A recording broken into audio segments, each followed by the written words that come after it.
The champagne bubbles rose in my glass like tiny prayers I didn't believe in anymore. 32 years old, divorced for exactly 3 months, and standing in a penthouse ballroom where everyone seemed to know the rules except me. The New Year's Eve party hummed with the kind of effortless sophistication I'd tried to cultivate during my marriage to Gerald, that carefully curated veneer that never quite took. "Diana, you're doing it again," Charlotte murmured beside me, her silver dress catching the light from the crystal chandeliers overhead. "That face! What face?" I took another sip, the champagne tart against my tongue. "The one that says you'd rather be home with a book and a cat, except you don't have a cat because Gerald was allergic." Madeline appeared on my other side, her auburn hair swept up in an elaborate twist I could never manage. "We brought you here to have fun, remember? To celebrate freedom." Freedom. The word tasted strange, like something I'd ordered off a menu without checking the price first. 3 months since Gerald had signed the papers. 8 years since I'd walked down an aisle toward a man I thought I knew. 29 days since I'd moved into my own apartment with furniture that didn't match and dishes I'd bought at a discount store. "I am having fun," I protested weakly, gesturing with my glass toward the crowd of beautiful people doing beautiful things. "Look at me. I'm here. I'm wearing a dress that cost more than my car payment. I'm practically radiating joie de vivre." Charlotte snorted, a sound that would have horrified her corporate lawyer persona. "You're radiating. Please let this night end so I can go home and overthink my life choices." Different vibe. She wasn't wrong. The dress, a deep emerald silk that Madeline had insisted brought out my eyes, felt like a costume. Like I was playing at being the kind of woman who belonged at parties like this, in penthouses that overlooked the city like kingdoms waiting to be claimed. "Okay, intervention time." Madeline grabbed my champagne glass and handed it to a passing waiter, replacing it with something that looked considerably stronger. "You've spent 8 years being the perfect wife to a man who spent those same 8 years making you feel small. Tonight, you're going to do something reckless." "I don't do reckless," I said automatically, then winced at how prim I sounded. "I do sensible. I do well planned. I do boring," Charlotte finished, not unkindly. "You do boring, sweetie, which is why we're going to play a game." I eyed them both suspiciously. Charlotte and Madeline had been my friends since college, back when I'd been a different version of myself, one who laughed more easily and took chances without calculating the odds first. They'd watched Gerald slowly sand away those edges over 8 years of marriage, never saying anything but never quite hiding their relief when I'd finally left. "What kind of game?" I asked, already knowing I'd regret the question. Madeline's smile was pure mischief. "See that man over there, by the window?" I followed her gaze across the crowded room to where a figure stood in profile, surveying the party with the detached interest of someone watching a particularly dull documentary. Tall, broad-shouldered, dressed in a black suit that probably cost more than my entire wardrobe, he held himself with the kind of stillness that made everyone else seem frantic by comparison. "The one who looks like he's planning a murder?" I asked. "The one who looks like sex in a suit," Madeline corrected. Nikolai Reed. Made his fortune in import-export or real estate, or something equally vague and probably nefarious.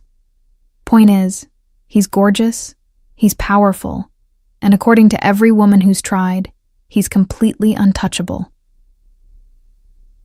Emphasis on tried, Charlotte added. Apparently, he's turned down everyone from socialites to supermodels. Some people say he's asexual. Others say he's just impossibly selective. Either way, he's become something of a legend. I studied him more carefully.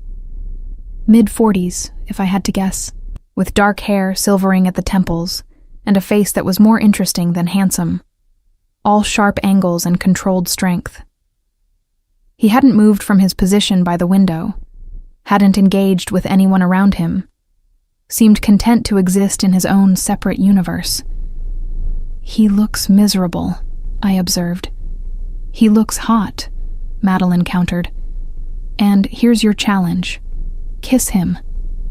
I choked on my drink. "Excuse me?" "You heard me. Kiss the coldest man at the party. Walk right up to him and plant one on those disapproving lips of his. Prove you're not the woman Gerald tried to make you, the one too scared to take a chance." "That's insane," I said. But even as I protested, something flickered in my chest. A small, reckless spark that Gerald had spent 8 years trying to extinguish. "I can't just kiss a stranger." "Why not?" Charlotte challenged. "It's New Year's Eve. People kiss strangers all the time.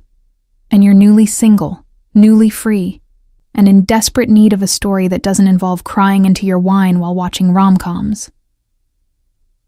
"I don't cry into my wine," I muttered, even though I absolutely had, just last Tuesday. $100 says you won't do it," Madeline said, her eyes gleaming with challenge. $200 says she chickens out before she gets within 10 feet of him, Charlotte added. Something in me, the part that Gerald had tried to kill with criticism, disguised as concern and love measured in control, stirred to life. Maybe it was the champagne, or maybe it was 3 months of freedom finally starting to metabolize in my system. But I found myself straightening my shoulders and setting down my glass with more force than necessary. "You're on," I heard myself say. "Both of you." Their expressions shifted from amused to slightly alarmed. "Wait, you're serious?" Madeline asked. $300 total, right? That'll cover next month's electric bill and maybe a new pair of shoes." I smoothed down the emerald silk, took a deep breath, and started across the room before I could change my mind. My heart hammered against my ribs as I navigated through clusters of conversations, past couples already practicing their midnight kisses, around waiters carrying trays of champagne that suddenly seemed like very good ideas. With each step, my courage wavered. What was I doing? I didn't kiss strangers. I barely kissed my husband toward the end. Those perfunctory pecks that felt more like obligations than affection. But I was tired of being careful. Tired of being the woman who calculated every risk and still ended up alone in a discount furniture apartment. Tired of looking at myself in the mirror and seeing Gerald's disappointment reflected back. Nikolai Reed still hadn't moved, though his eyes tracked the room with unsettling precision. As I got closer, I realized he was even more imposing than he'd appeared from across the room. Easily 6'3", with a presence that seemed to create its own gravity. The kind of man who made you want to stand up straighter, speak more carefully, be more interesting than you actually were. I was 10 feet away when those eyes, pale gray in the chandelier light, fixed on me. Not with interest exactly, but with the kind of assessment that made me feel simultaneously transparent and utterly insignificant. The look said he'd cataloged everything about me in 3 seconds and found it all perfectly ordinary. 5 feet. My steps didn't falter, but my brain was screaming at me to turn around, to laugh it off, to go collect my friends and leave before I made a complete fool of myself. But something else, something stubborn and reckless, and so unlike the Diana that Gerald had created, pushed me forward. 3 feet. He straightened slightly, that microscopic shift the only indication he'd registered my approach. His expression remained perfectly neutral, perfectly controlled, perfectly cold. "Can I help you?" His voice was deep, with a faint accent I couldn't quite place. Russian, perhaps, or Eastern European, softened by years but not erased. "Probably not," I said, and then I kissed him. I'd meant it to be quick, a brush of lips to win the bet and prove a point to myself more than anyone else. But the moment my mouth touched his, something shifted. He didn't pull away. Didn't respond exactly, but didn't retreat.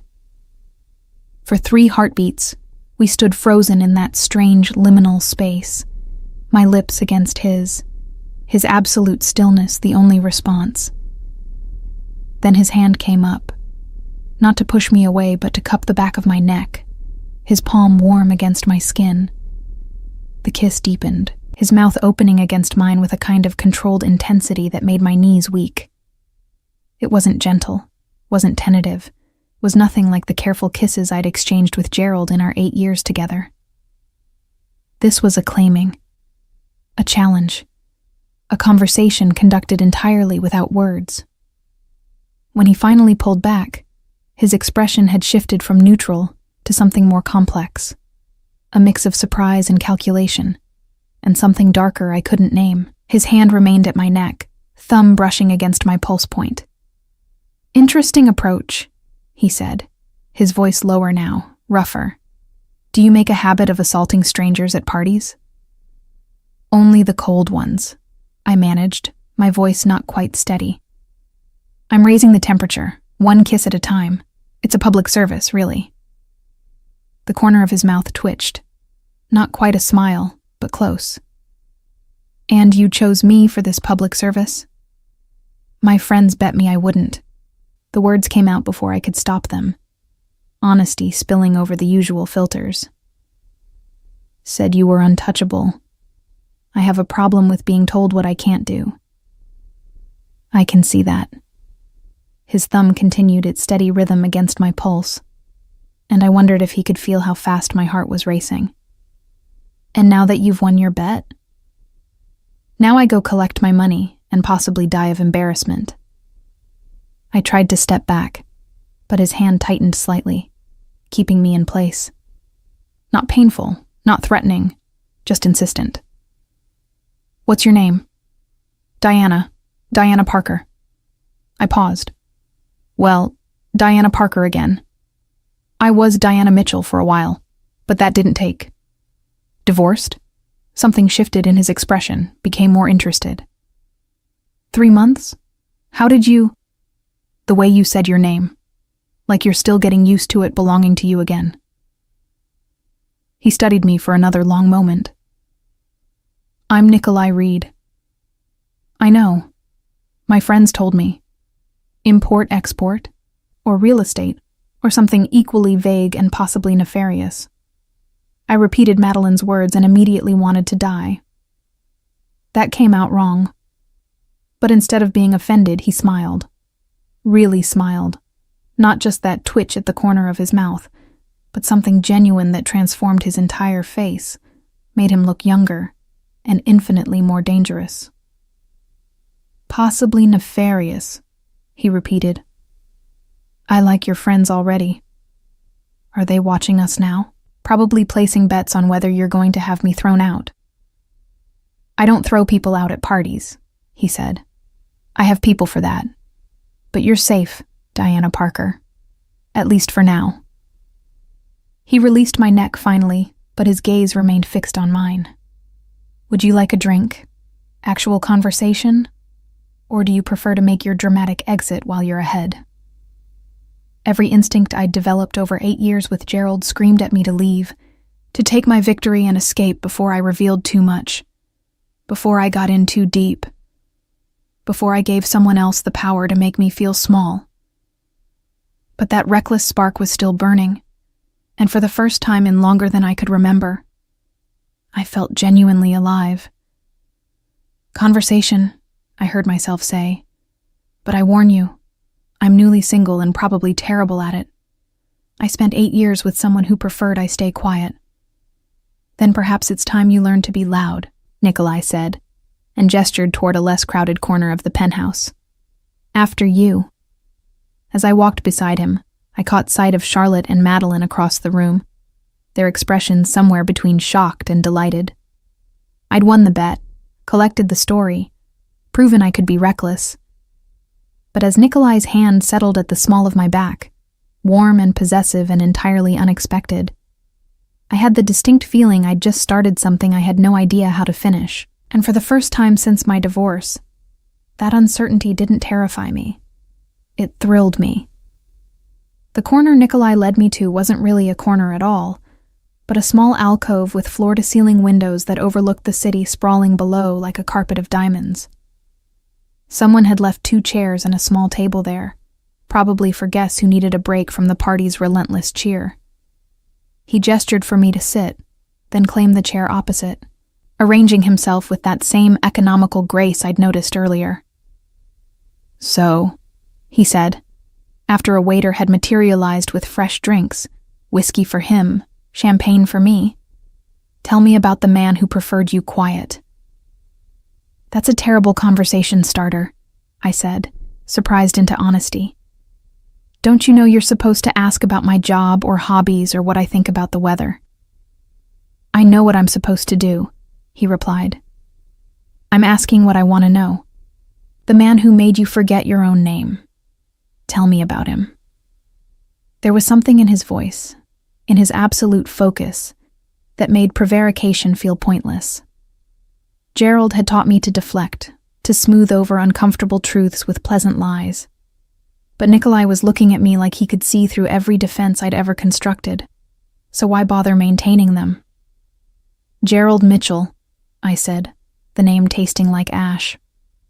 "Married him when I was 24 because he seemed stable, safe. He was an accountant at a firm downtown, wore sensible suits, and had sensible opinions about everything. My parents loved him. But you didn't. I thought I did, at first." I took a sip of champagne, gathering my thoughts. "He was so certain about everything. After growing up with parents who could never decide on anything, that certainty felt like solid ground. It took me years to realize that certainty was just control with better marketing." "What happened?" Nikolai asked, his voice remarkably gentle for someone who looked like he could break me in half without effort. "Nothing dramatic. No affair, no big blow-up fight. Just 8 years of being slowly reduced. He didn't like how I laughed too loudly, so I laughed more quietly. He thought my job as an event planner was frivolous, so I quit and worked for his friend's insurance company instead. He preferred I wear my hair up, so I stopped wearing it down. One day I woke up and realized I didn't recognize the woman in the mirror. I stopped, embarrassed by how much I'd revealed to a complete stranger. But Nikolai just nodded, as if I'd said something profoundly reasonable. And so you left. Eventually, after my best friend sat me down and asked when I'd become such a ghost. I smiled, but it felt wobbly. Charlotte, one of the women who bet against me tonight. She told me I'd disappeared, that the Diana she knew in college would never have tolerated being made so small. She was right. "Good friend," Nikolai observed. "The best. She and Madeline have been trying to resurrect the old Diana ever since, hence tonight's ridiculous stunt." I gestured vaguely between us. "Kissing strange men at parties. Very therapeutic, apparently." "And is it? Therapeutic?" I considered the question seriously. "Ask me in a few hours, after the adrenaline wears off and the mortification sets in." He smiled again, that same transformation of his features. "You're funnier than you think you are." Gerald didn't think so. "Gerald sounds like an idiot," Nikolai said flatly. "A man who tries to shrink his partner isn't strong. He's terrified." The observation landed with unexpected weight. I'd spent so much time analyzing what I'd done wrong, how I'd failed to be enough, that I'd never considered that maybe Gerald's need to control had more to do with his own inadequacies than mine. "Your turn," I said, deflecting. "Tell me about your possibly nefarious business interests." "Import-export," he said, with a faint smile that suggested he was well aware of how suspicious that sounded. "I facilitate the movement of goods across international borders. Some legal, some in what you might call gray areas of legality." My eyes widened. "Are you actually admitting to crime? To a stranger you just met?" "I'm admitting to operating in spaces where the law is more suggestion than mandate," he clarified. "And you don't feel like a stranger, Diana Parker. You feel like someone I should have met years ago." The admission hung in the air between us, vulnerable and unexpected, from a man who seemed to calculate every word before speaking it. "Are you always this honest?" I asked. "Almost never. It's terrible for business." He took a sip of his whiskey, his gaze never leaving mine. "But something about you makes me want to skip the usual games. Maybe it's the way you kissed me without asking permission first. Heat crept up my neck. I should probably apologize for that. Please don't. It was the most interesting thing to happen to me in years. He leaned forward slightly. Tell me something else. Something true. Like what? Something Gerald wouldn't have wanted you to say.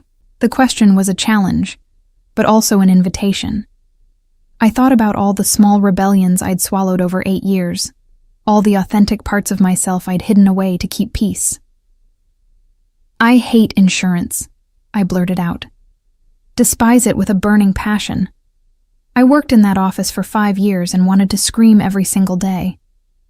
But Gerald said event planning wasn't a real career, that I needed something stable and respectable, so I smiled and processed claims and died inside incrementally. And now? Now I'm unemployed and living off my divorce settlement, which turns out isn't nearly as much as I thought, because apparently Gerald was very good at hiding assets. I laughed, but it came out bitter. I should go back to event planning, I suppose. Start over at 32 with nothing to show for a decade of my life, except excellent knowledge of insurance policies. Or, Nikolai said slowly, you could do something entirely different. Something dangerous. I don't do dangerous, I said automatically, then stopped. Well, except for tonight, apparently. But in general, I'm very risk-averse. That's Gerald talking, not you. The woman who just kissed me to win a bet isn't risk-averse. She's been playing it safe for so long she forgot what taking chances feels like. His eyes held mine, intense and searching. What would you do if you weren't afraid? No one had asked me that in years. Gerald certainly hadn't. He'd asked what was practical, what was sensible, what other people would think. But what I wanted, what thrilled me, what made my heart race, those questions had been deemed irrelevant. I'd travel, I said, the words coming slowly at first, then faster as they built momentum. I'd get on a plane and not plan the whole trip in advance. I'd learn to speak Italian badly and eat pasta in Rome and buy shoes I can't afford in Milan.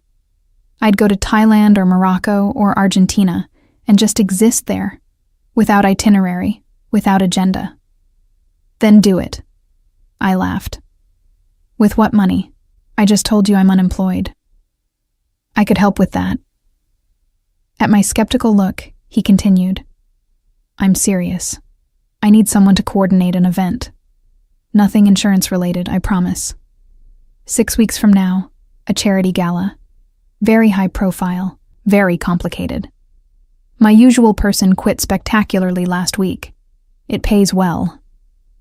You're offering me a job? We just met. I'm offering you an opportunity. Take it or don't. He shrugged, but something in his expression suggested my answer mattered more than he was letting on.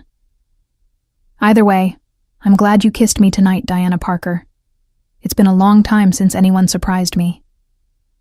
Before I could respond, the lights dimmed, and the crowd began the countdown to midnight.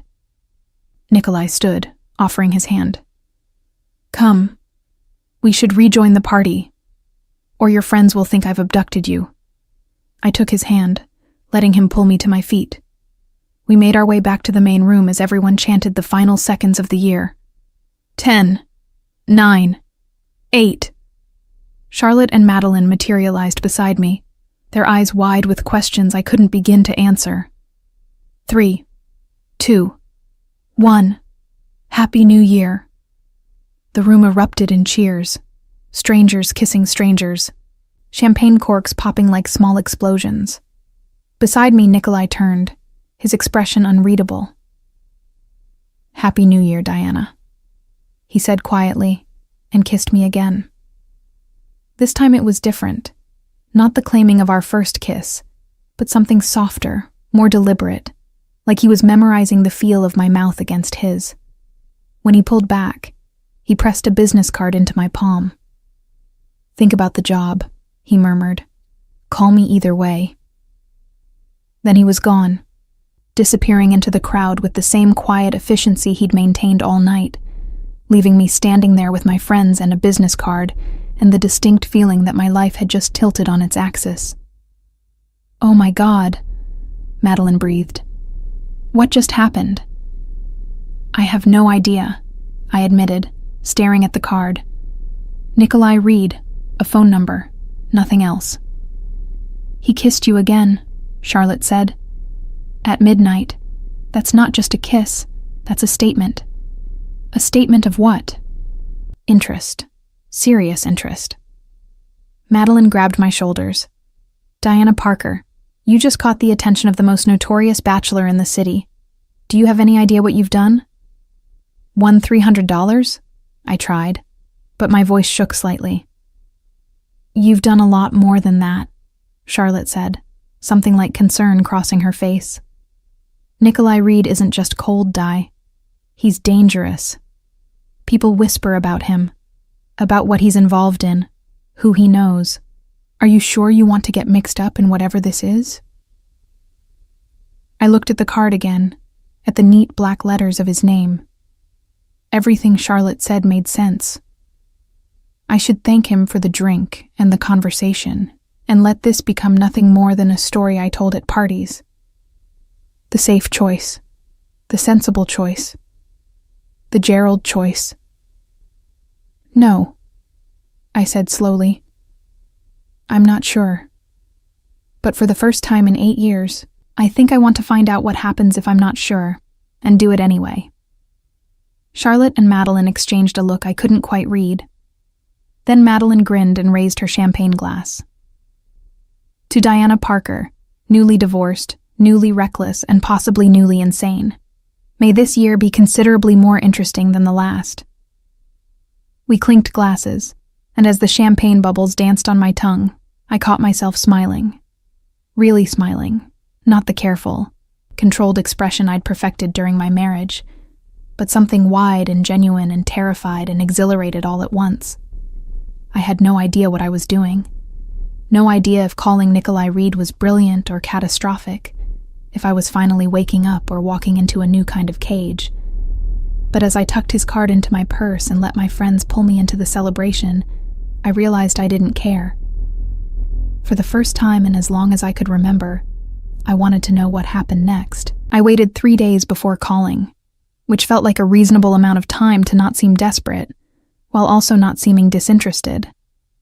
Gerald would have made a spreadsheet about it, calculating optimal contact timing based on perceived social conventions and game theory. The thought made me pick up the phone and dial before I could second-guess myself further. Nikolai answered on the second ring. "Diana Parker." Not a question, a statement. He'd saved my number. "How did you know it was me?" Who else would hesitate for exactly 8 seconds before committing to the call? There was humor in his voice, warm and unexpected. "I've been waiting for you to find your courage." "That's presumptuous. Maybe I wasn't going to call at all." "But you did." I could hear the smile now. "So let's not pretend you were doing anything other than overthinking this for 3 days. Coffee? Is that how you conduct all your business negotiations? One-word propositions?" "This isn't business," he said. "Coffee. Today. 1 hour. There's a place called Meridian on 5th Street. Meet me there." He hung up before I could agree or refuse, which should have annoyed me but instead made me laugh. Gerald had never been that decisive about anything, always hedging, always leaving himself escape routes. Nikolai just made declarations and expected the world to rearrange itself accordingly. I spent 45 minutes changing outfits, which was ridiculous for coffee. But every choice felt weighted with meaning. Too casual suggested I didn't care. Too formal suggested I cared too much. I finally settled on jeans and a soft gray sweater that Charlotte had once told me made my eyes look enormous, then immediately questioned that choice because who tries to make their eyes look enormous for coffee? "You're insane," I told my reflection.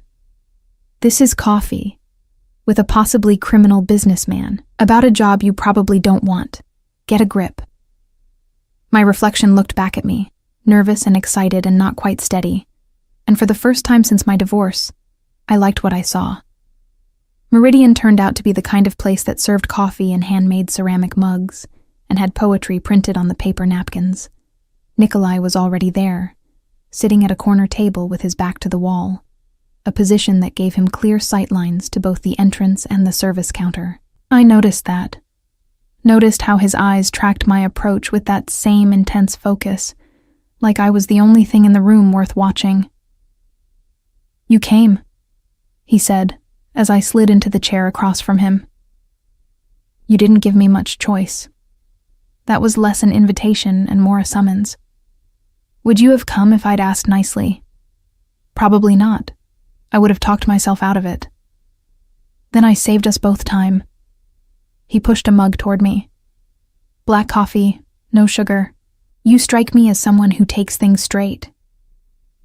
"That's terrifyingly accurate. How did you kissed me without small talk or warm-up. You're not someone who needs things sweetened." He leaned back, studying me. "So, let's get the obvious question out of the way. Why did you call?" "You offered me a job." "I offered you an opportunity. There's a difference." His gaze didn't waver. "And you didn't call about the job. You called because you've spent 3 days thinking about New Year's Eve, about kissing a stranger, about feeling something other than numb for the first time in years. Yes?" I should have been offended by his presumption, but he wasn't wrong. "You're very sure of yourself." "I'm sure of you," he corrected. "You're 32, recently divorced from a man who spent 8 years making you small, currently unemployed, and standing at the edge of a cliff wondering if you have the courage to jump. I'm not offering you safety, Diana. I'm offering you the fall." My heart hammered against my ribs. That's either the most romantic or most threatening thing anyone's ever said to me. It's honest. He took a sip of his own coffee, black like mine. "The job is real. A charity gala, 6 weeks out, high-profile guests, complex logistics. My previous coordinator left in spectacular fashion, and I need someone competent to salvage the situation. But that's not really why we're here." "Then why are we here?" "Because I haven't stopped thinking about you. Because you're the first woman in years who's looked at me like I'm a man instead of a bank account or a trophy or a means to an end. Because when you kissed me, you weren't trying to gain something. You were trying to prove something to yourself." He paused. "And because I think you feel the same way." Silence stretched between us, heavy with things neither of us was quite ready to say. He was right. I had thought about New Year's Eve constantly, about the way his hand had felt at my neck, about how alive I'd felt standing in that alcove talking to a dangerous stranger. "I don't do this," I finally said. "I don't meet strange men for coffee. I don't kiss people I don't know. I'm not spontaneous or reckless or any of the things you seem to think I am." "You were those things once," Nikolai said quietly. "Before Gerald. You're just remembering how. And what makes you such an expert on who I was? Because I know what it's like to forget yourself. To spend so long being what others need that you lose track of what you want." Something vulnerable flickered across his face, there and gone so quickly I almost missed it. "I'm 41 years old, Diana. I've built an empire on being cold and calculating and impenetrable. And then you walked up to me at a party and kissed me. And for the first time in 20 years, I felt surprised. That's rare. That's valuable. That's worth pursuing." "This is crazy," I said, but I was smiling. "We don't know each other. You could be a serial killer for all I know. I could be, but I'm not." He reached across the table, his hand covering mine. "Take the job. Work with me for 6 weeks. Get to know me. Let me get to know you. If at the end you want to walk away, I won't stop you. But give us both the chance to see what this could be." I looked down at his hand on mine, at the way my smaller fingers disappeared beneath his palm. Everything about this was a terrible idea. Charlotte's warnings echoed in my head. My own instincts screamed caution. But something else, something that had been sleeping for 8 years, whispered yes. "I'll take the job," I heard myself say. "But that's all I'm committing to. The rest we'll see." "The rest we'll see," Nikolai agreed, but his smile suggested he considered that as good as a yes to everything. Over the next hour, he outlined the scope of the gala. 500 guests, silent auction, seated dinner, entertainment. The kind of event I'd planned dozens of times before, but with budgets I'd only dreamed about, and stakes that went far beyond making sure the centerpieces matched the invitations. "The guest list is complicated," Nikolai said, sliding a folder across the table. "Many of my associates prefer discretion. We'll need separate entrances, private security, careful seating arrangements to avoid conflicts." "Conflicts like what?" "Like businesses that compete with each other, family members who haven't spoken in years, law enforcement officials who'd rather not be photographed with certain other attendees." His expression remained neutral. "I told you my business operates in gray areas. This event exists in those same spaces." "Am I going to get arrested for organizing this?" "No, but you might see things that raise questions. I need to know you can be discreet." I thought about Gerald, about 8 years of keeping his secrets, smoothing over his mistakes, presenting a perfect facade to the world. I'd hated it then, hated how he'd made his problems mine. But this felt different. Nikolai wasn't asking me to make myself smaller to accommodate him. He was asking me to step into something larger, something complex and morally ambiguous, and entirely outside my safe, sensible life. "I can be discreet," I said. "Good." He stood, offering his hand. "Come, I'll show you the venue."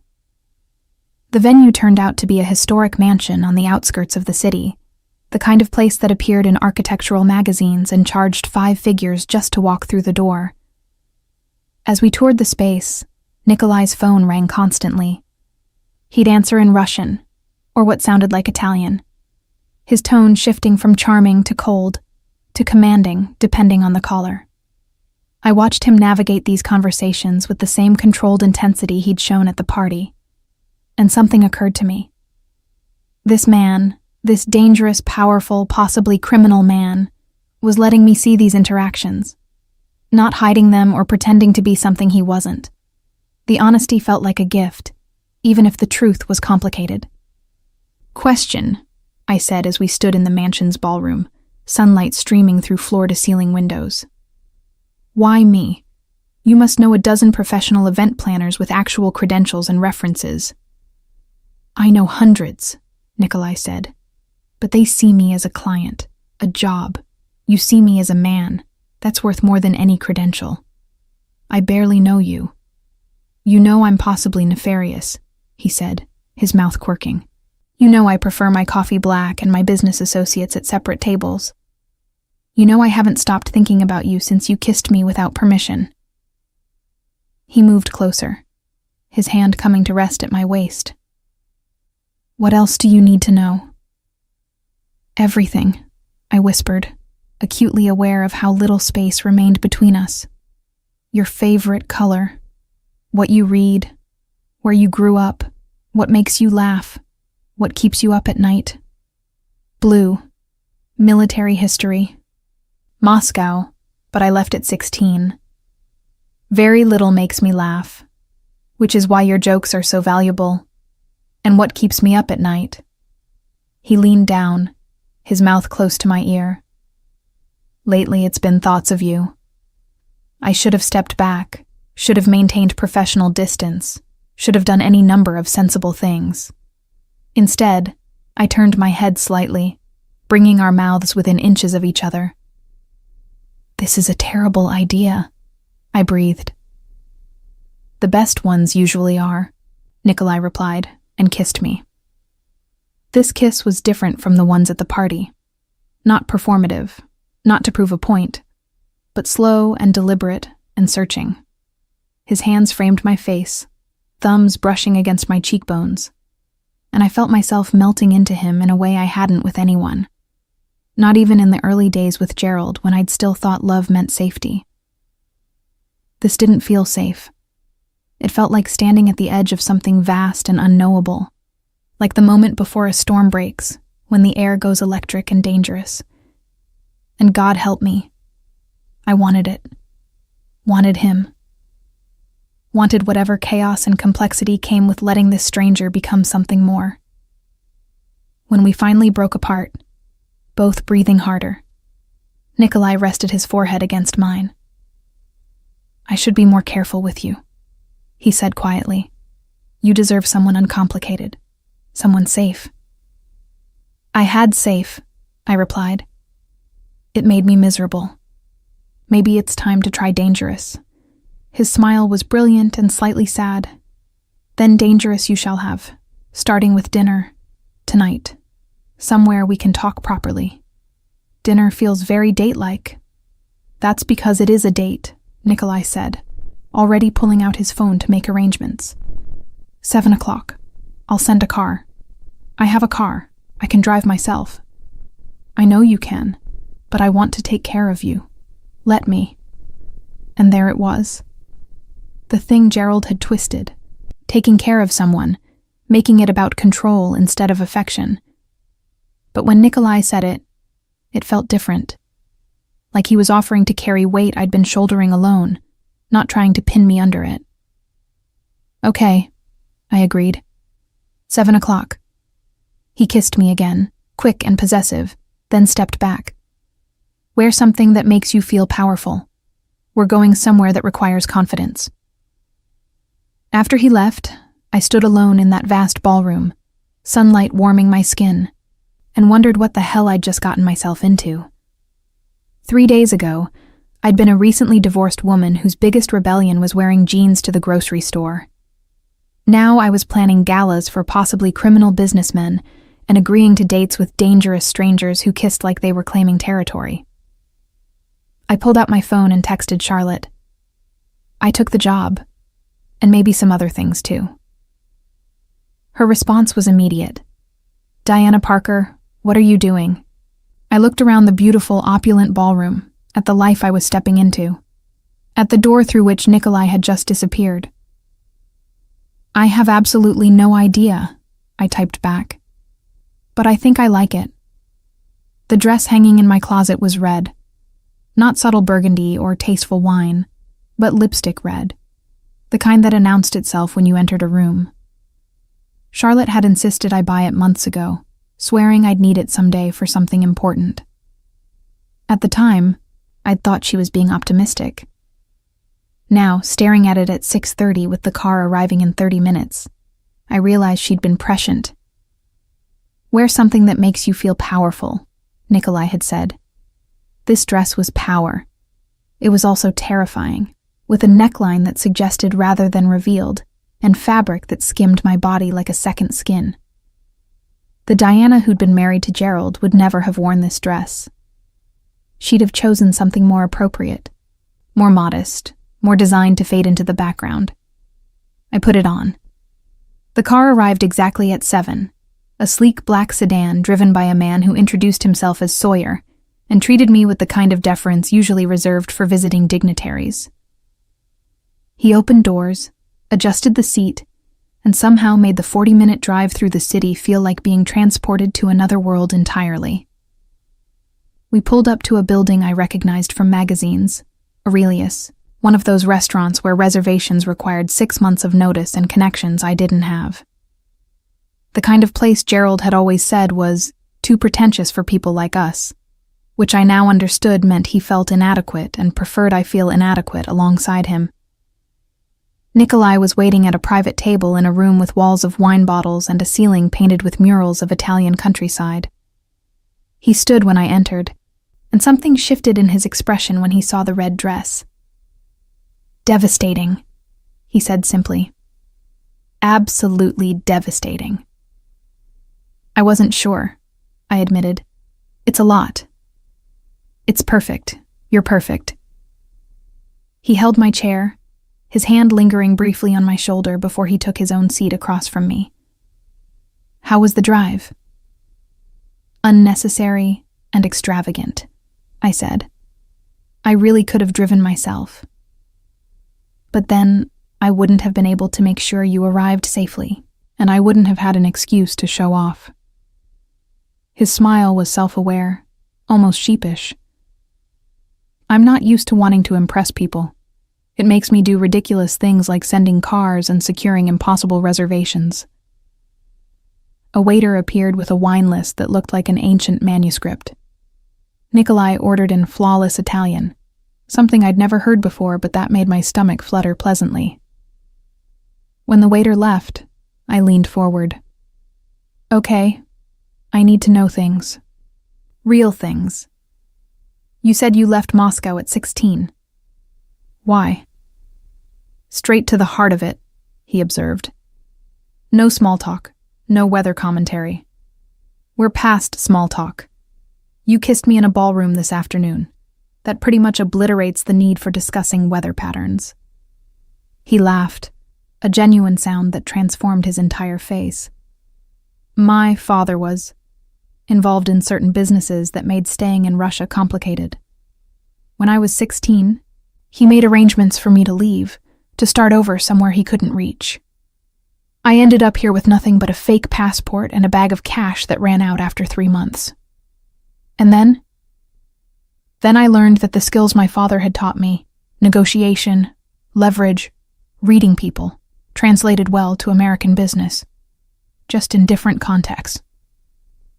He took a sip of the wine that had been poured. I started small, import-export, exactly as vague as your friend suggested.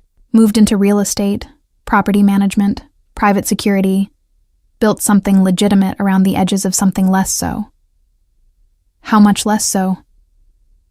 That depends on your definition of legitimate, Nikolai said carefully. I don't deal drugs. I don't traffic people. I don't finance terrorism or run protection rackets. But I do facilitate transactions that happen in legal gray areas. I provide services to people who need discretion. I know judges and police chiefs and senators. And yes, I know them because I've made myself useful to them in ways they'd rather not discuss publicly. The honesty was bracing. Most people in his position would have deflected, softened the truth, made themselves sound more legitimate than they were. But Nikolai just laid it out, giving me the choice of what to do with the information. Should I be scared? I asked. Of me? No, I would never hurt you, Diana. That's not conditional or situational. It's absolute. His gaze held mine. But should you be aware that knowing me comes with complications? Yes. My world isn't simple. The people I associate with aren't all good, and there are risks that come with being close to me. Like what? Like rival businessmen who might see you as leverage. Like law enforcement, who might want to use you to get to me. Like social circles that will judge you for associating with someone like me. He paused. I'm giving you an exit, Diana. You can walk away now, take a generous consulting fee for the gala planning, and we'll part as friendly acquaintances. No hard feelings, no complications. I should have taken it. Everything about this was a red flag wrapped in a warning sign. But as I sat there in my red dress that made me feel powerful, looking at this dangerous man who'd been nothing but honest with me, I realized I didn't want the exit. What if I don't want to walk away? Something fierce and pleased flashed in his eyes. Then we order dinner, and I tell you more stories, and we see where this goes. But I need you to understand what you're choosing. I'm choosing possibility, I said. I'm choosing feeling something other than numb. I'm choosing you, Nikolai Reed, complications and all. For now. And we'll see what happens. For now is enough, he said quietly. More than enough. Dinner lasted 3 hours. We talked about everything. My childhood in a suburb where everyone knew everyone's business. His memories of Moscow winters and leaving everything familiar behind. My failed marriage and the slow erosion of self that came with it. his relationships, brief and ultimately unsatisfying, with women who wanted the power he represented, but not the man behind it. I haven't had a serious relationship in 15 years, Nikolai admitted over dessert.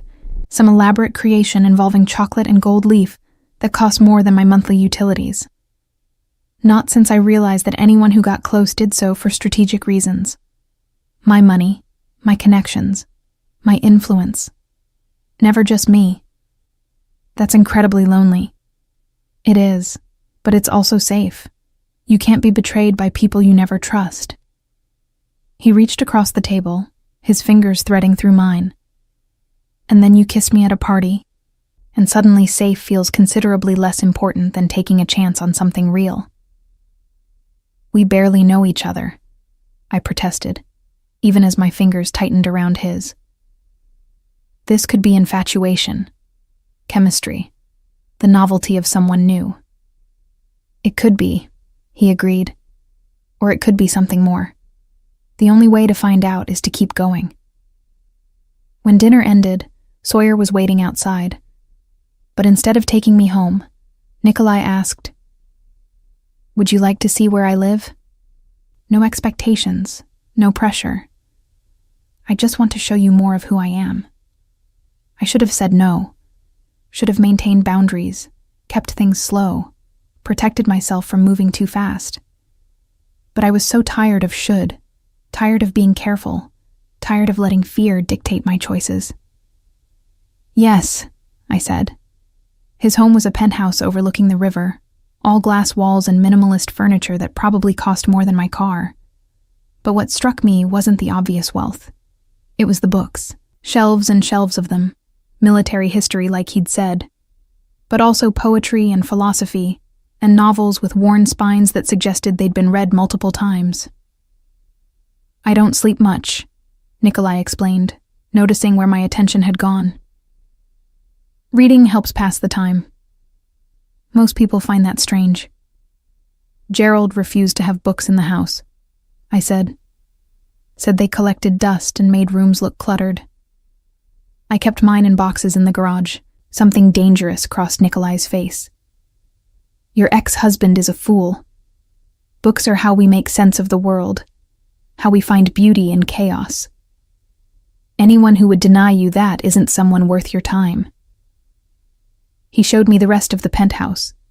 A kitchen he rarely used because he was rarely home. A gym where he boxed out his frustrations. A bedroom that was sparse and functional. No personal touches except for a photograph on the nightstand. A woman I didn't recognize, older, with kind eyes. "My mother," he said when he saw me looking. "She died before I left Russia. This is the only picture I managed to bring with me." The vulnerability in that admission, this powerful, dangerous man reduced to a teenage boy carrying one photograph across the world, made my chest ache. "I'm sorry," I said inadequately. It was a long time ago. But his voice was rough. "She would have liked you, I think. You have her same stubborn streak, her refusal to be diminished." We ended up on the balcony, the city spread below us like jewelry on velvet. Neither of us quite ready for the night to end.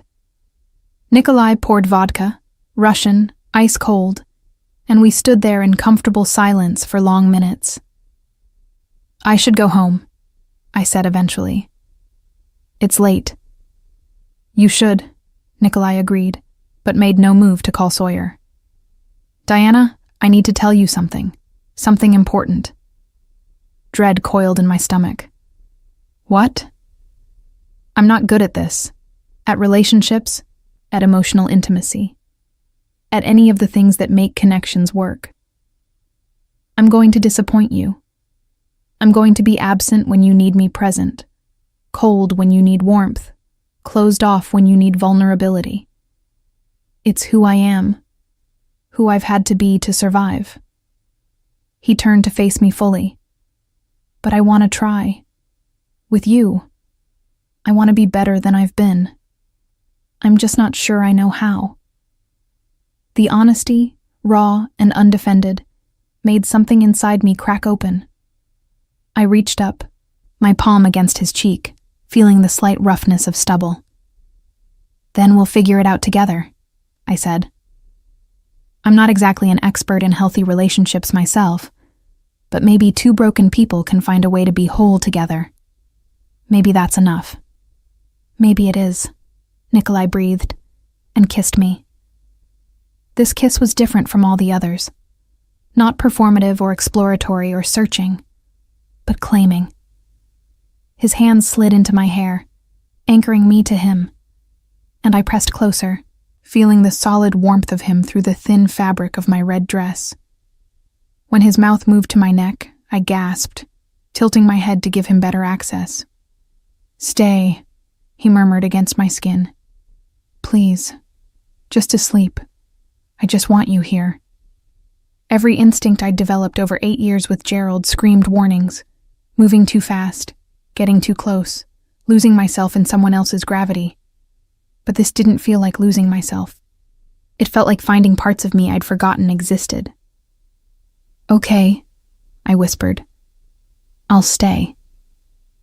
I woke in Nikolai's bed, wearing one of his shirts, sunlight streaming through those vast windows, momentarily disoriented by the unfamiliar weight of expensive linens and the scent of cedar and bergamot that clung to everything he owned. He wasn't beside me, but I could hear water running in the bathroom, the domestic intimacy of it making my stomach flip pleasantly. We hadn't done anything more than kiss and fall asleep, tangled together, his arms solid around my waist, my back pressed against his chest.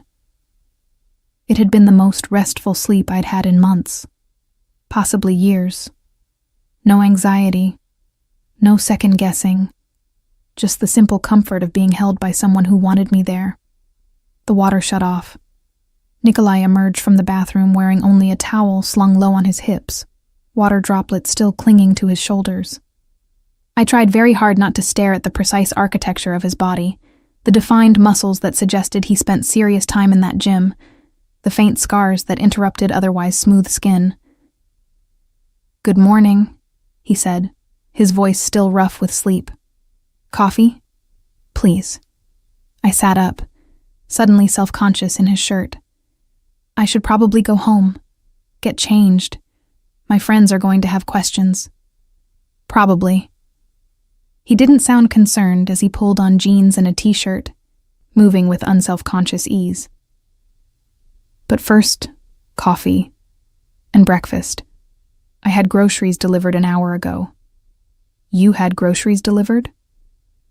I told you I don't cook, but I had my assistant arrange for ingredients and very detailed instructions. I'm told I can make edible scrambled eggs if I follow directions exactly. His smile was self-deprecating. I want to take care of you, Diana, even if that means learning to use my own kitchen. Something in my chest softened dangerously. Gerald had never learned to cook in 8 years of marriage, had considered it my job to feed us both. But here was Nikolai Reed, possibly criminal businessman, admitting he'd had ingredients delivered and instructions printed so he could make me breakfast. "Okay," I said. "Coffee and eggs, but I'm supervising. Those instructions might be optimistic about your abilities." We ended up standing side by side in his pristine kitchen, me reading instructions aloud while he wielded a spatula with intense concentration, usually reserved for international negotiations. The eggs turned out slightly rubbery but edible, and the coffee was perfect, strong, and black, the way we both preferred it. "This is nice," I said, surprising myself with the admission. "Domestic. Too domestic?"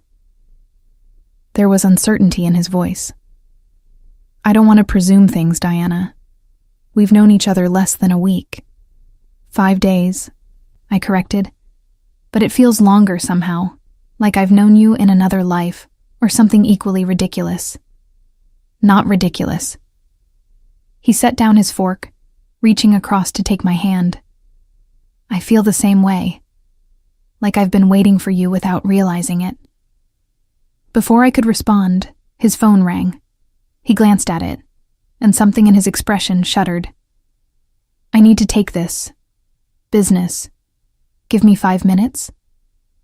He disappeared into his study, and and I heard the low murmur of Russian through the door. I cleaned up breakfast, trying not to feel like I was intruding on his space, trying not to notice how easily I'd fallen into this pattern of casual intimacy with someone who remained, in many ways, a stranger. When he emerged 10 minutes later, the warmth from earlier had been replaced by something harder, more remote. The businessman instead of the man who'd burned eggs trying to impress me. "Problem?" I asked. "Nothing I can't handle. But I need to go take care of something." He crossed to me, his hands framing my face. "Sawyer will take you home. Are you free tonight? I'd like to see you again." "I think I could probably arrange that." "Good." He kissed me, thorough and possessive, then stepped back. "I'm going to disappoint you, Diana. Probably sooner rather than later. Just remember that when I do, it's because I'm broken in ways I'm still learning to articulate, not because you're not enough." The preemptive apology should have worried me more than it did. But I just nodded, kissed him again, and let Sawyer drive me home. The next 3 weeks blurred together in a pattern of work and stolen time. I threw myself into planning the gala, coordinating with vendors and security, and the impossibly complicated guest list Nikolai had provided. During the day, I was all business, professional, and competent, proving I deserved the absurd amount of money he was paying me. At night, I was something else entirely. We had dinner most evenings, sometimes at restaurants so exclusive they didn't have signs, sometimes in his penthouse with takeout containers and documentaries about Russian history. We talked about everything and nothing. He told me about building his empire, about the compromises he'd made and the lines he'd refused to cross. I told him about my marriage, about the slow suffocation of being loved wrong, about remembering who I used to be before Gerald. And we learned each other. I learned he took his coffee scalding hot, but couldn't handle spicy food. That he boxed when stressed, and read poetry when he couldn't sleep. That he had a scar on his shoulder from a knife fight at 17, and another on his ribs from a car accident at 25. That he spoke 5 languages, but still thought in Russian when he was tired. He learned I talked too much when nervous and went silent when truly upset. That I organized my books by color instead of author and had strong opinions about the proper way to fold towels. That I cried at commercials with dogs but stayed dry-eyed through actual sad movies. That I'd wanted to be a writer once, but had let Gerald convince me it was impractical. "You should write," Nikolai said one night as we lay tangled in his bed. Properly this time, my head on his chest, his fingers tracing idle patterns on my back. "You have stories. Tell them. It's too late. I'm 32. I was 30 when I made my first million. 35 when I realized I'd built something that mattered. It's never too late to become who you were supposed to be, but even as things deepened between us, I noticed the absences. The phone calls he'd take in another room. The meetings he couldn't explain. The nights when he'd disappear for hours and return with tension radiating off him like heat. I didn't ask. Partly because I'd agreed to discretion, but mostly because I was afraid of what I'd learn. Charlotte and Madeline noticed the change in me.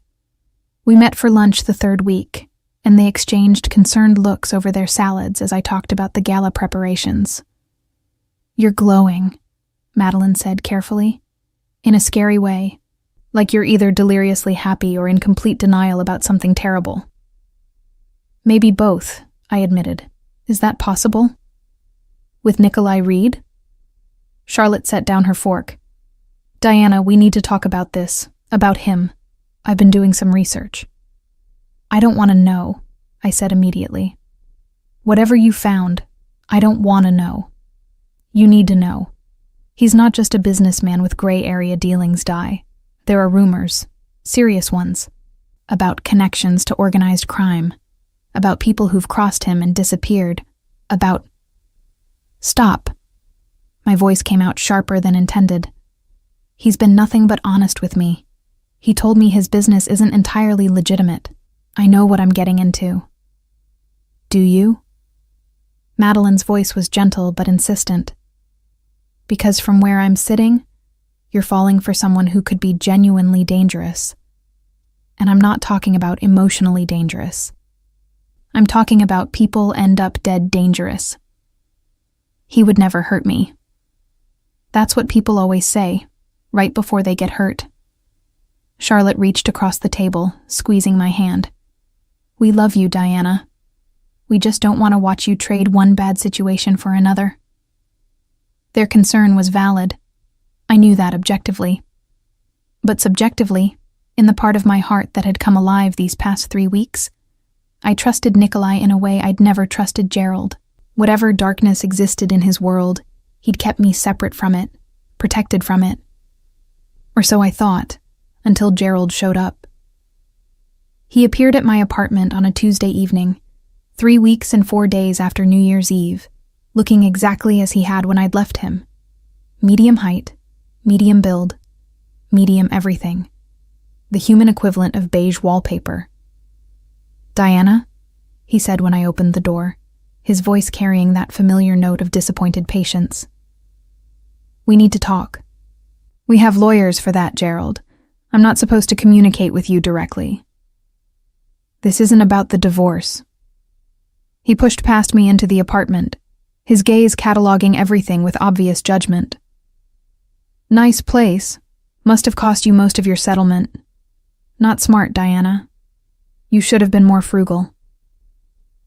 The criticism was automatic. So familiar I almost didn't notice it. Almost. What do you want? I want to discuss your poor choices. Specifically, Nikolai Reed. He turned to face me, and there was something in his expression I'd never seen before. Genuine concern mixed with something uglier. Do you have any idea who you're involved with? Someone who's none of your business. He's dangerous, Diana. Not just morally questionable, but actually dangerous. I've done research. His import business is a front for smuggling. His real estate holdings are money laundering operations. He has connections to Russian organized crime, to people who kill for a living. You're being dramatic. I'm being realistic, which is more than I can say for you. Gerald's voice rose slightly. You're throwing away your reputation, your safety, possibly your life. For what? Great sex with a criminal? That's enough, I said coldly. You need to leave. Not until you understand what's at stake. If you continue this relationship, there will be consequences. For you, for him, for everyone involved. I won't stand by and watch you destroy yourself. You don't get a vote anymore, Gerald. We're divorced. My choices are mine. Then make better ones. He moved toward the door, then paused. I'm filing an appeal on the settlement, claiming you misrepresented assets. Unless you end things with Reed and behave more appropriately for a recently divorced woman, I'll make the process as difficult and expensive as possible. Fear shot through me, but I kept my voice level. That's blackmail. That's protection. From yourself.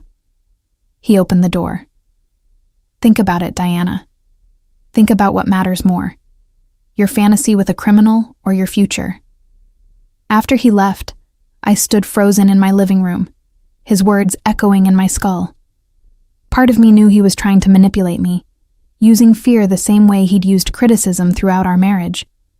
But another part, the part that remembered Charlotte's concerns and Madeline's warnings, wondered if maybe everyone else could see something I was refusing to acknowledge. I didn't tell Nikolai about Gerald's visit. Told myself it was because I could handle it. Because I didn't want to worry him. Because it was my problem to solve. But deep down, I knew I was afraid. Afraid of what Nikolai might do if he knew Gerald was threatening me. Afraid of confirming that the darkness everyone warned about was real. The gala was 2 weeks away. I threw myself into final preparations, using work as a shield against thinking too hard about anything else. But even as I confirmed flower arrangements and seating charts, I couldn't shake the feeling that something was building toward a breaking point. I just didn't know what would break when it finally arrived. The gala was perfect. I'd made sure of that, obsessing over every detail until even I had to admit there was nothing left to worry about. 500 guests in designer gowns and custom tuxedos, a silent auction that raised obscene amounts of money for whatever charity Nikolai had chosen, entertainment sophisticated enough to impress even the most jaded billionaire. I stood at the edge of the ballroom in a midnight blue dress that Nikolai had insisted on buying, watching the culmination of 6 weeks of work, and felt absolutely nothing. No triumph, no satisfaction, just a hollow numbness that had been spreading since Gerald's visit 2 weeks ago. Nikolai appeared at my elbow, devastatingly handsome in black tie, his hand warm at the small of my back. "It's extraordinary, Diana. You're extraordinary." "It's just good planning," I said, forcing a smile. His eyes narrowed slightly. "You've been distant this week. What's wrong?" "Nothing. Just tired. The final push always exhausts me." It was a lie. I'd been distant because I was terrified. Gerald had started the appeal process, had hired a vicious lawyer who was making my life miserable with depositions and document requests. But more than that, I'd started seeing things. The way people at the gala deferred to Nikolai with a kind of fear that went beyond respect. The whispered conversations that stopped when I approached. The man Sawyer had escorted out earlier, his face bruised, walking like he'd been broken in precise, deliberate ways. "Diana." Nikolai turned me to face him fully. "Talk to me. Whatever it is, we can fix it." "Can we?" The words came out sharper than intended. "Can you fix everything, Nikolai? Including the fact that everyone here is terrified of you? Including whatever happened to that man earlier? Including Ms. Parker?" A woman's voice interrupted. I turned to find Gerald's lawyer, a shark in pearls, smiling with too many teeth. "Wonderful event. I'm Helen Morris. I've been trying to reach you about your deposition next week." Nikolai's expression went very still. "Deposition?" "For Ms. Parker's divorce proceedings. Her ex-husband is appealing the settlement. We have some questions about her current financial situation and living arrangements." Helen's smile widened. "I'm sure you understand how important full disclosure is in these matters." "Get away from her," Nikolai said, his voice soft and absolutely terrifying. "Now." Helen paled but held her ground. "Ms. Parker, the deposition is mandatory. Friday at 9, my office." She pressed a card into my hand and fled. Nikolai turned to me, and I saw the exact moment he understood. "Your ex-husband is threatening you. How long has this been going on?" 2 weeks. It's not important." "Not important?" His voice rose slightly, enough that nearby guests turned to look. He pulled me toward a private alcove, away from curious eyes. "Someone is blackmailing you, using our relationship as leverage, and you didn't think to mention it?" "I can handle Gerald." "Clearly you can't, or we wouldn't be having this conversation." Anger crackled off him like electricity. "What exactly has he threatened?" "It doesn't matter. I'll figure it out." "It matters to me. Tell me what he said, Diana. All of it." The combination of anger and genuine concern in his voice broke something inside me. "He said you're dangerous, that your business is a front for smuggling and money laundering, that you have connections to Russian organized crime, that people who cross you disappear.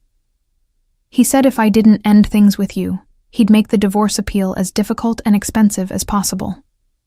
Silence fell between us, heavy with things neither of us had said before.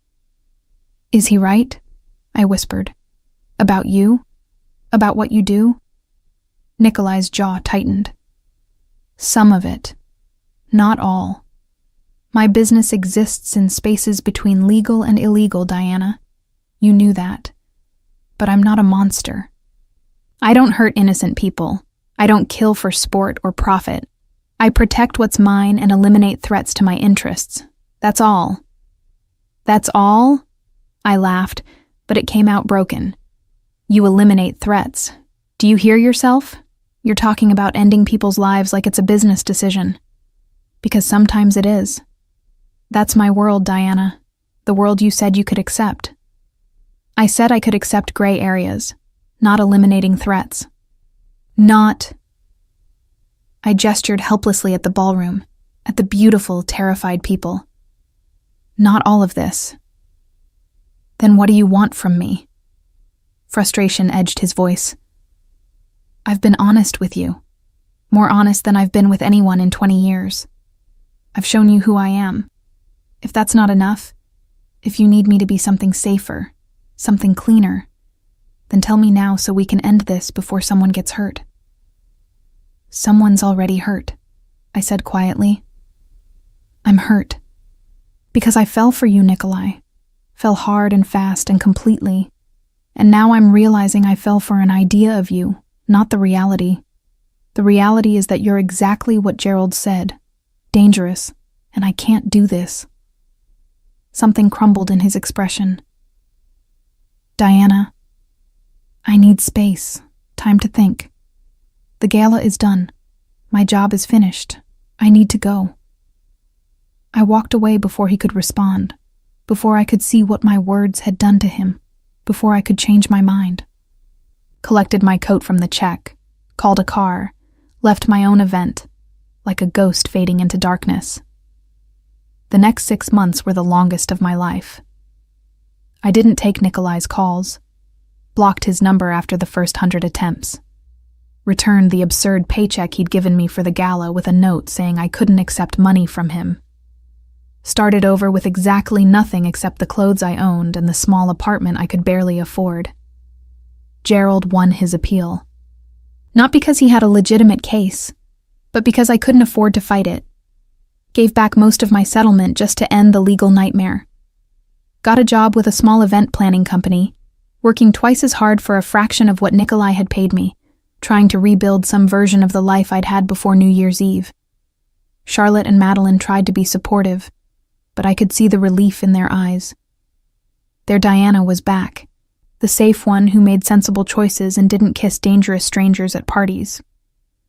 But that Diana felt like a costume I was wearing badly. Because even as I went through the motions of normal life, I couldn't stop thinking about him. About the way he'd held me in his penthouse. About the vulnerability in his voice when he'd admitted he was broken. About the fact that I'd left him without giving him a chance to explain, to change, to be better. I'd done exactly what Gerald had done to me. Demanded someone become smaller to make me comfortable. The realization hit me 6 months to the day after the gala. I was coordinating a corporate retreat, mindless work that paid bills but crushed my soul, when my phone rang from an unknown number. Diana Parker? A woman's voice, professional, careful. Speaking. This is Katerina Volkov. I work for Nikolai Reed. I'm calling to inform you that Mr. Reed has requested your presence at his office tomorrow at 10 a.m. He has a business proposition that may interest you. My heart stuttered. I don't think that's a good idea. Mr. Reed anticipated you might say that. He asked me to tell you that he spent the last 6 months becoming someone worthy of a second chance. He'd like the opportunity to prove it. No expectations, no pressure. Just a conversation. I should have said no. Should have protected myself. Maintained boundaries. Refused to be drawn back into his gravity. But that reckless spark, the one that had started everything, flickered to life. What time did you say? 10 a.m. I'll send a car. I can drive myself. Mr. Reed was quite insistent about the car. There was a smile in her voice.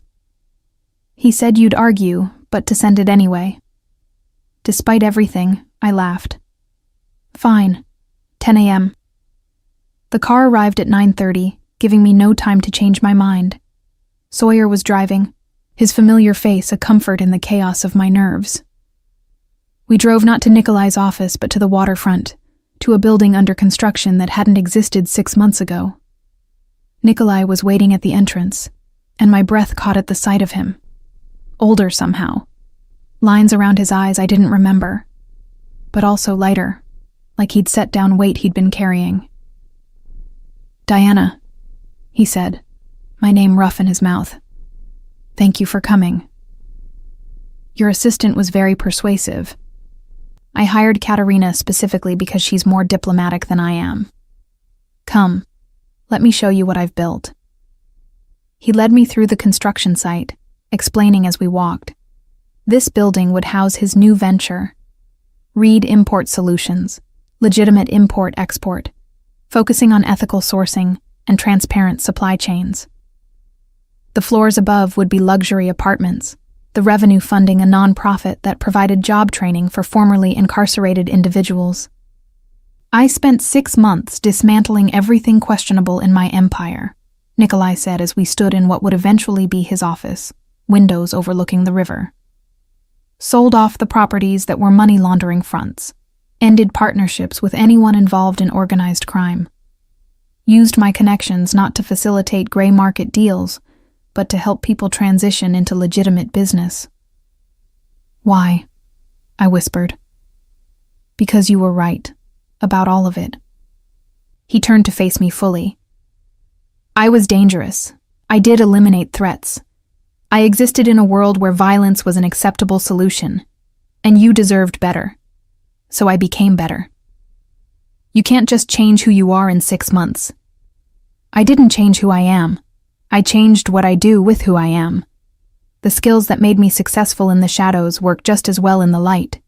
The connections I made with criminals translate to connections with reformers. The same intensity I brought to building an empire I now bring to rebuilding myself." He stepped closer. "I'm not innocent, Diana. I can't erase my past. But I can choose my future. And I choose you. If you'll have me." Tears burned behind my eyes. "You did all this for me?" "I did it for us. For the possibility of us. Because 6 months ago, you kissed me at a party and made me want to be worth your attention. Because you saw something in me that I'd forgotten existed. Because you're the only person who's ever made me want to be better, instead of just more powerful." "I'm sorry," I said, the words tumbling out. "For leaving without giving you a chance to explain. For demanding you change without offering to meet you halfway. For being so scared of getting hurt that I hurt you first. You had every right to be scared. I gave you plenty of reasons." He reached out, his hand cupping my cheek with heartbreaking gentleness. "But if you're willing to try again, I promise I'll spend every day earning your trust. Not with money or power, but with honesty. With showing you who I am now, who I want to be." I leaned into his touch, feeling the familiar spark that had started everything. "What about Gerald? His threats?" "Dealt with." Nikolai's smile was sharp. "Legally, ethically, but permanently. He won't bother you again. And before you ask, no, I didn't hurt him. I simply made it clear that harassing you would have consequences he couldn't afford. You can't just threaten my ex-husband. I didn't threaten him. I had my lawyers explain to his lawyers that any further appeals or legal harassment would result in a very thorough investigation of his finances. Turns out Gerald has been hiding income for years. Amazing what a good forensic accountant can find." His expression softened. "I protected you, Diana, within the boundaries of the law, because that's what you do for people you love." The word hung between us, naked and vulnerable. "You love me?" Desperately, completely, in ways that terrify me because I've never felt this before. His thumb brushed against my cheekbone. "I love you, Diana Parker. I've loved you since you kissed me without permission, since you challenged me in that restaurant, since you wore that red dress and looked at me like I was worth knowing. I love you." "I love you too," I whispered. "Even when I was angry, even when I was scared, I loved you. I never stopped." He kissed me then, and it felt like coming home. Like the 6 months apart had been necessary, had given us both time to become people who could build something real. When we finally broke apart, both breathing harder, he rested his forehead against mine. Move in with me. Not the penthouse, somewhere new, somewhere that's ours. Help me run this company. Use your skills for something that matters. Build a life with me, Diana. A real one, complicated and messy and entirely ours. Every sensible instinct I possessed screamed warnings. This was too fast, too much, too risky. But I was done being sensible, done protecting myself from possibility.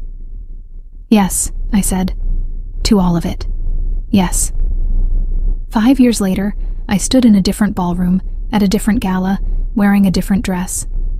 38 years old, confident in ways I'd never been in my 20s, watching as Nikolai moved through the crowd with easy authority.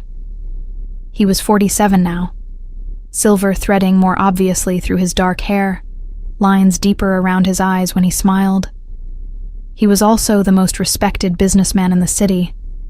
Reed Import Solutions had become a model for ethical commerce. His nonprofit had helped hundreds of formerly incarcerated people find meaningful work.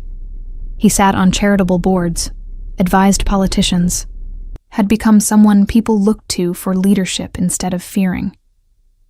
But when he found me at the edge of the room, when his hand settled at the small of my back with familiar possessiveness, he was just Nikolai.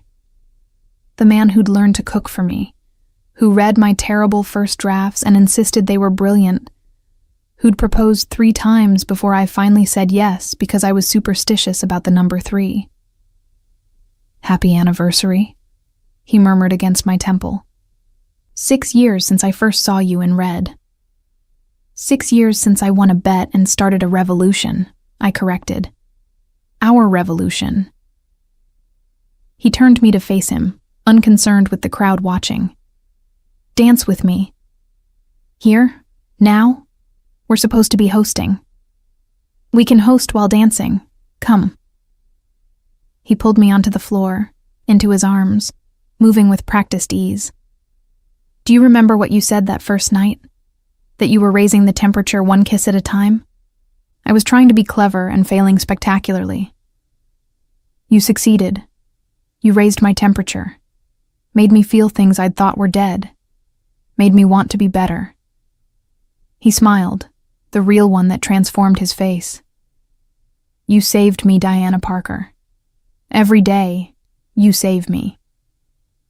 We saved each other, I corrected. You taught me to be brave, to take chances, to believe I deserved more than small, safe lives. And look what we built.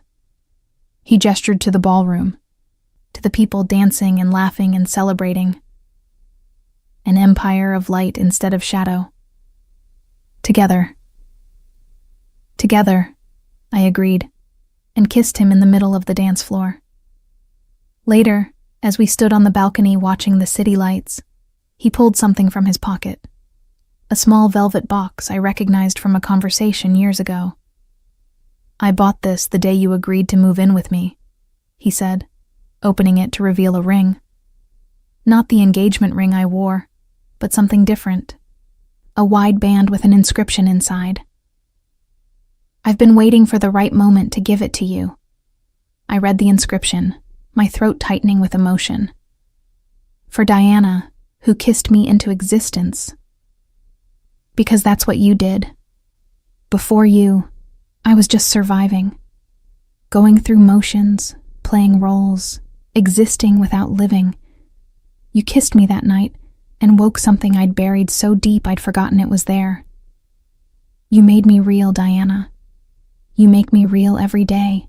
I slid the ring onto my finger, next to my engagement band and wedding ring, a third promise to add to the others.